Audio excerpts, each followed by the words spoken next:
ഡ്യൂട്ടിക്കിടെ മദ്യപിച്ചു എന്നാരോപിച്ച് പോലീസുകാരെ തടഞ്ഞുവെച്ച സംഭവത്തിൽ CPM ഏരിയ സെക്രട്ടറി ഉൾപ്പെടെ കണ്ടാൽ അറിയാവുന്ന 200 പേർക്കെതിരെ കേസെടുത്തു. അന്യായമായി സംഘം ചേരൽ, കൃത്യനിർവഹണം തടസ്സപ്പെടുത്തൽ എന്നീ വകുപ്പുകളാണ് ചുമത്തിയിരിക്കുന്നത്.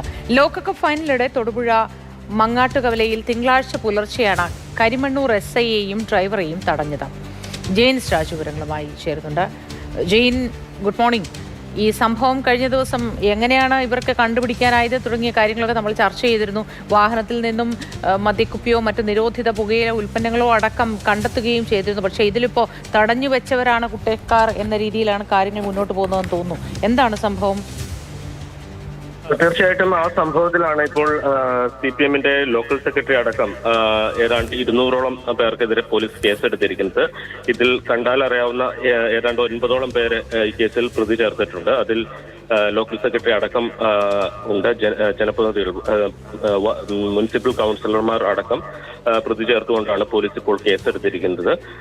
ഔദ്യോഗിക കൃത്യനിർവഹണം തടസ്സപ്പെടുത്തൽ, അതോടൊപ്പം തന്നെ അസത്യം പറയൽ ഉൾപ്പെടെയുള്ള കുറ്റങ്ങളാണ് ഇവർക്കെതിരെ ചുമത്തിയിരിക്കുന്നത്. എന്തായാലും ഈ മദ്യക്കുപ്പികൾ കണ്ടെത്തിയ സംഭവവുമായി ബന്ധപ്പെട്ട് ഇതുവരെ ഔദ്യോഗികമായ നടപടികളൊന്നും ഉണ്ടായിട്ടില്ല. വകുപ്പ് തല അന്വേഷണം നടക്കുന്നു എന്നുള്ളതാണ് പോലീസിന്റെ വിശദീകരണം. ഈ ആരോപണ വിധേയരായിട്ടുള്ള ഉദ്യോഗസ്ഥരുടെ രക്തസാമ്പിളുകൾ ശേഖരിച്ചിട്ടുണ്ട്. അത് കാക്കനാട് റീജിയണൽ ലാബിൽ പരിശോധനയ്ക്കായി അയച്ചിരിക്കുകയാണ്. ആ റിപ്പോർട്ട് കിട്ടിയതിനു ശേഷം മാത്രമേ തുടർ നടപടി ഉണ്ടാകൂ എന്നുള്ളതാണ് ജില്ലാ പോലീസ് മേധാവി വ്യക്തമാക്കിയിരിക്കുന്നത്. എന്തായാലും സ്പെഷ്യൽ ബ്രാഞ്ച് DYSPയും അതോടൊപ്പം തന്നെ തൊടുപുഴ DYSPയും ഇത് സംബന്ധിച്ച് അന്വേഷണം നടത്തുന്നുണ്ട്. അവരുടെ റിപ്പോർട്ട് കിട്ടിയതിനു ശേഷം ഈ ഉദ്യോഗസ്ഥർക്കെതിരെ നടപടി ഉണ്ടാകും എന്നുള്ളതാണ് മനസ്സിലാക്കുന്നത്. എന്തായാലും മദ്യപിച്ചിട്ടില്ല എന്നുള്ളതാണ് പ്രാഥമിക പരിശോധനയിൽ കണ്ടെത്തിയത്.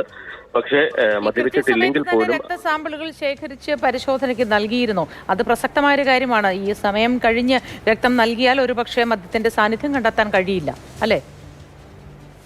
കൃത്യമായി ആ നടപടികൾ പൂർത്തിയാക്കിയിട്ടുണ്ട്. പക്ഷെ ചില കാലതാമസം ഉണ്ടായിട്ടുണ്ട്. ആദ്യം ബർത്ത് അനലൈസർ എത്തിച്ചാണ് പരിശോധന നടത്താൻ ശ്രമിച്ചത്. അത് പക്ഷേ പ്രവർത്തനരഹിതമായിരുന്നു എന്നുള്ളതാണ് DYSI പ്രവർത്തകരുടെ ആരോപണം.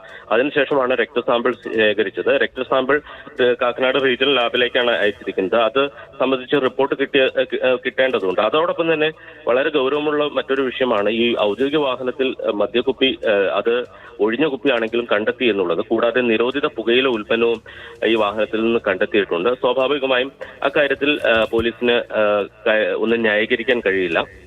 അപ്പൊ അതുകൊണ്ട് ആണെങ്കിൽ പോലും ഈ ഉദ്യോഗസ്ഥർക്കെതിരെ നടപടി ഉറപ്പാണ്. എന്തായാലും ഇത് കുറച്ച് നാളുകളായി ഈ SIയും റോയി എന്ന SIയും DYSI പ്രവർത്തകരും തമ്മിൽ തർക്കങ്ങൾ നിലനിൽക്കുന്നുണ്ട്. അദ്ദേഹം തൊടുപുഴയിൽ SI ആയിരിക്കുന്ന സമയത്ത് അല്ലസർ കോളേജിലെ ഒരു സംഘർഷവുമായി ബന്ധപ്പെട്ട് ആണ് ഇരു വിഭാഗവും തമ്മിൽ തർക്കങ്ങൾ ഉണ്ടായത്. അതിനുശേഷം ഈ SIയെ ഇവിടെ നിന്ന് മറ്റു സ്റ്റേഷനിലേക്ക് മാറ്റുകയാണ് ഉണ്ടായത്. എന്തായാലും ആ തർക്കത്തിന്റെ കൂടി പശ്ചാത്തലത്തിലാണ് ഇങ്ങനെ ഒരു സംഭവം ഉണ്ടാകുന്നത് എന്നുള്ളതാണ് മനസ്സിലാക്കുന്നത്. പോലീസിന്റെ ഔദ്യോഗിക വിശദീകരണം ഇവിടെ DYSI പ്രവർത്തകരും നാട്ടുകാരും DJ നടത്താൻ ശ്രമിച്ചു. അത് തടഞ്ഞതാണ് പ്രകോപനത്തിന് കാരണമെന്നാണ് പോലീസിന്റെ ഔദ്യോഗിക വിശദീകരണം. ശരി, ജെയിൻ രാജുവാണ് ടെലിഫോണിൽ വിശദവിവരങ്ങൾ പങ്കുവച്ചത്.